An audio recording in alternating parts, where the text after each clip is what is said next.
This is the Money Seed Podcast, where we discuss all things investing, plain and simple, the way it should be. Please remember, this show is for educational and entertainment purposes only and is not intended to be investment advice.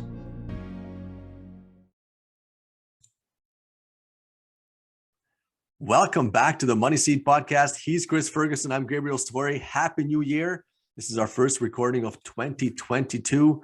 Chris, I hope your holiday was as good as mine. Chris, start us off. What do you got for us? Well, Gabe, good to be back in the new year, 2022. January, it's nice and cold. COVID's blaring everywhere. It's minus 1,000 degrees in the north, but we are here warm and cozy on the podcast. So let's start off with a quote today. It's a quote by Tony Robbins. I think everyone's familiar with Tony Robbins, world-renowned speaker, motivational speaker, etc. But his quote, Tony Robbins' quote is, "I love quotes, but in the end, knowledge has to be converted into action or it's worthless." And I think that there are a lot of people that read a lot of books about being a better person, investing better, making more of your life. But at the end of the day, you have to do something. There are lots of videos on eating and working out as an example, but if you don't put it into action, it's essentially worthless. So today, what we're talking about is cash on cash return. It's a financial term that investors will use to compare how well their cash is working for them. Exactly. Cash on cash return. I like it because it is the simplest way to understand an investment, and it is the simplest way to compare different types of investments, because basically it's very simple. You treat the investment like a black box.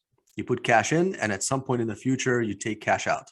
And it's that simple. And whatever that black box is, doesn't matter. If it's cryptocurrency, stocks, real estate, whatever you want to invest in, farmland, whatever, it's a black box and you treat it all the same. You put money in, and at some point in the future, you got money back out. And I think all investors, as soon as you start learning about investing, and this was fascinating to me when I started learning about this, is you can spend your time and have someone pay you for your time and do whatever task you want them to do.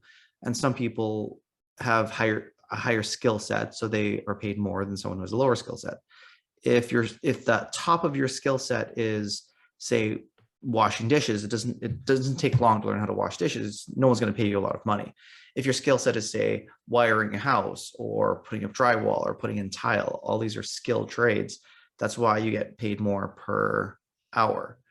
But if you have any money, you can actually, instead of trading your time for money, you can have your money work for you. And this is a great example of using cash on cash, of how hard is your cash working for you.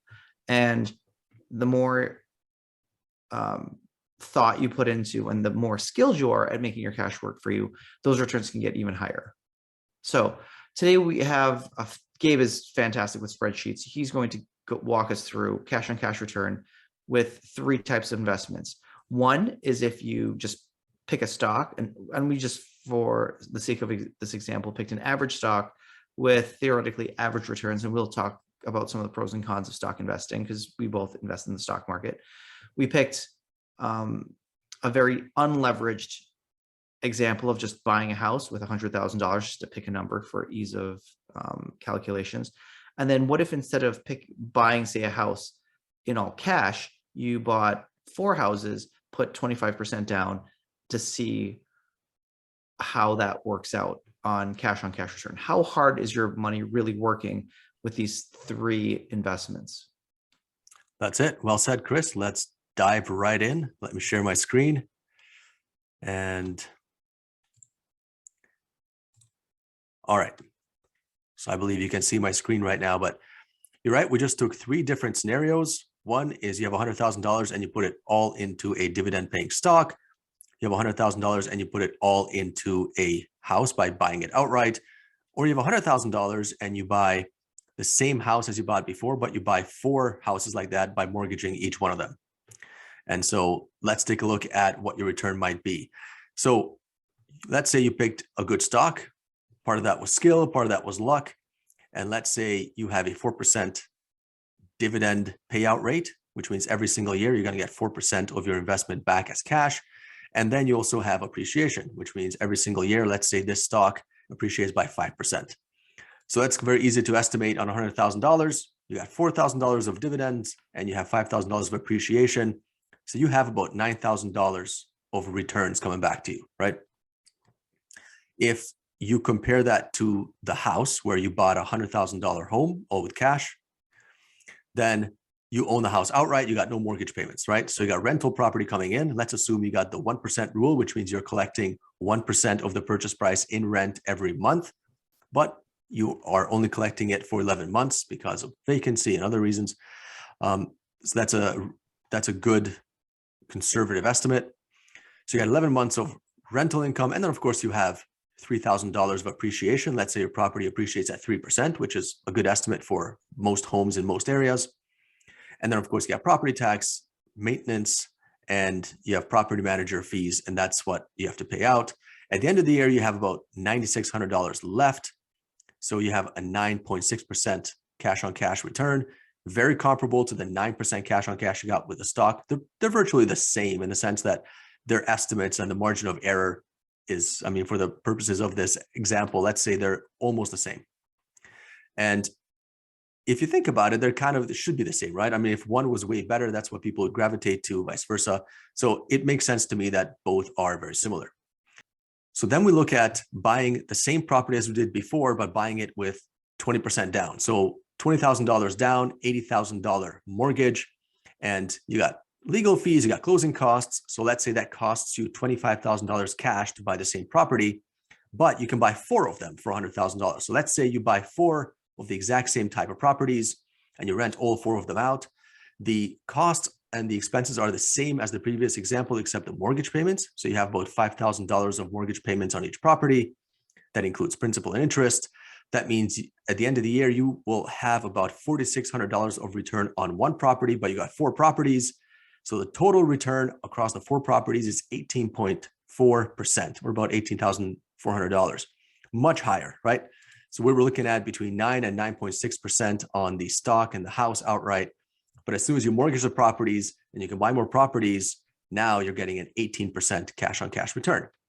And so this is the miracle of basically leverage, right? And you're able to increase your returns because you are in effect using the bank's money to grow your wealth. You are leveraging your investment. Now, it does carry a lot more risk, but as long as you can manage that risk and you understand that risk, I think this explanation shows why real estate makes more millionaires than just about any other type of investment out there, right? It's the number one way families and individuals become wealthy.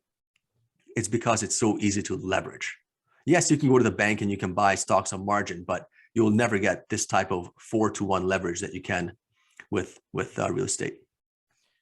I think this is a great way of looking at percentages, because when I was at a casino once and I saw people just throwing money into random machines. And it's fascinating because occasionally someone will win, but if you just look at it from a pure statistical standpoint, if you play long enough, the house is going to win every single time. And I think if you look at life and you apply those same odds, you can throw darts at a dartboard and try to pick individual stock. And sometimes you get lucky, sometimes you don't. But if you look at the course of history, odds are if you're going to make a sizable amount of, or if you're going to generate a sizable amount of wealth, whether that's going to be done through real estate, the odds are definitively in your favor. And then you could argue, well, if I have a really high paying job, I don't need to invest. But if you did invest, you would have that much more money compared to if you didn't. And of course, there are risks with all these things, but I'll run through the risks that just strike me. So with the stock investment, you could argue that maybe the stock goes down, maybe you have a bad drop in the economy, maybe the company goes bankrupt, but then you could argue maybe you should invest in index funds. If you're looking at an individual house, if you just have one house, if say you just have one really bad tenant, then your entire investment goes under. So yes, you're theoretically safer because all of your money is in this house and you don't have any loans on it. But if anything happens to that one investment, you're kind of toast. Of course, you can get property insurance and all these other things, but still everything's tied up into that single property. If you take that that same amount of money, like you have in your example, and you spread it over 4 properties. Well, if one house goes under, of course, you have property insurance and all these other insurances that you can buy, but at least it's spread out over 4 different properties. It's not tied up into just one property. And then your returns are higher. So even if you're off by a certain margin, you still have a lot of leeway, versus if anything goes wrong in those other properties, your margins are relatively small compared to the 18.4%. Well said. Yep, exactly. And of course, you do have to understand the risk here, and I think most people do. And that here, if you start to leverage your investment, then you do have to start paying the mortgage, whether you have a tenant or not. So if you commit yourself to paying the mortgage on 4 properties, and now your tenants lose their job because the factory in town closes unexpectedly, and maybe you lose your job or whatever, it's very easy to put your own personal finances at risk with such a commitment. Whereas if you buy it outright or you buy stock, you don't have to put more money in. Like, there's no mortgage payments when you buy a house outright. And so you have to understand the risks. And I think most people do. It's the reason why I like real estate is because people just naturally have a lot of experience with real estate, or most people do, right? Most people know friends and family who own houses, friends and family who've dealt with the bank, have dealt with mortgages, and understand the basics of how that industry works. You don't really have to learn something from scratch. So it's these 3 comparisons here are probably the easiest ones to understand. These are the ones that are most people are just naturally familiar with. Well, I feel like you can pick stock, but there are all these things that are going on that you can't really understand. And you can read financial statements and all these other things as much as you want to, but there's only so much you can really do to fix your investment. But with real estate, you can really develop a skill set where maybe your first couple investments aren't the best investments, but you learn. And then over time, your skill set grows in picking the right areas, and picking the right houses, and picking the right property manager.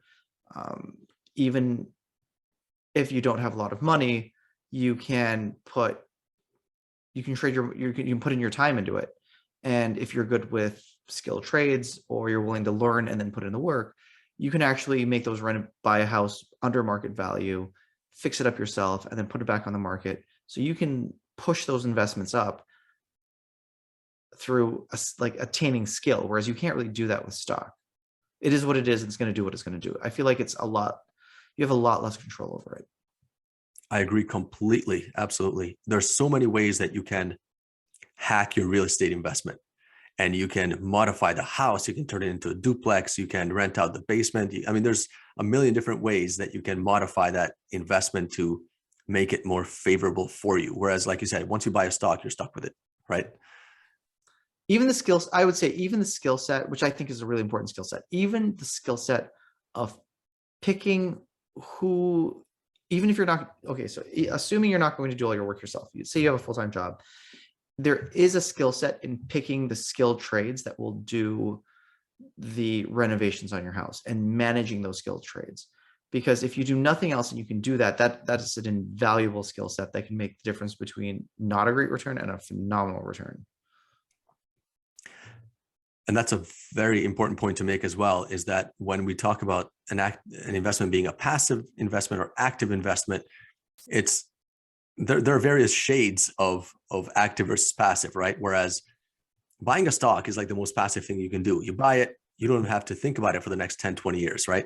Whereas if you want a passive real estate investment, well, you do have to put in quite a bit of your time to select the property, tour the property, buy the property, and then work with the property manager. And then, like I said, work with a property manager to find the tenant and find skilled trades.